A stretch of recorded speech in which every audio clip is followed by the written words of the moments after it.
ឆាងអៀលឯនេះណានៅថ្នាក់ទី4របស់យើងសម្រាប់ឈុំមាននេះអ្នកមកជំនួសឲ្យគ្រូលីរបស់បងប្អូនគឺជាលោកគ្រូថ្មីដ៏ពូកែម្នាក់នេះណាហេតុអីក៏ចុះបងប្អូននៅឆ្ងាយពីគ្នាម្ល៉េះទោះលោកគ្រូអាចកម្ចាត់ Henry River បានក៏ស្អែកឡើងវានឹងដូចដើមអ្នកអាល់អិតឈប់ផ្លោះរបងទៅ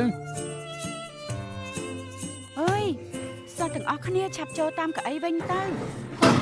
លោកគ្រូខ្ញុំចង់បដូរកន្លែងអង្គុយបងប្អូនត្រូវអង្គុយតាមតុបែបនេះពេញមួយឆោមនេះត្រូវដឹងជាមុនសិនថាពួកបងប្អូនម្នាក់គឺជាមនុស្សបែបណាបងប្អូនត្រូវរកឲ្យឃើញសិនត្រូវពេញចិត្តនឹងវាដើម្បីឲ្យពិភពលោកប្រៀបដូចជាឥន្ទនូខ្ញុំបានឮថាគ្រូបន្ទុកថ្នាក់នោះបានធ្វើរឿងចម្លែករាល់ព្រឹកប្រធានសមាគមនឹងផ្ញើអត្ថបទពីលោកគ្រូគឹមមកឲ្យពួកយើងគ្រូនឹងល្បីខ្លាំងណាស់ខាងគៀបស៊ីលុយពីកូនសិស្សខ្ញុំជាអ្នកជ្រើសគាត់មកអញ្ចឹងខ្ញុំទើបអាចបញ្ឈប់គាត់ចាំពីពេលនេះទៅខ្ញុំសូមផ្អាកលោកគ្រូជាផ្លូវការក្នុងការធ្វើជាគ្រូបន្ទុកថ្នាក់សល់រឿងជាច្រើនទៀតដែលខ្ញុំចង់ជួយក្មេងៗទាំងនោះ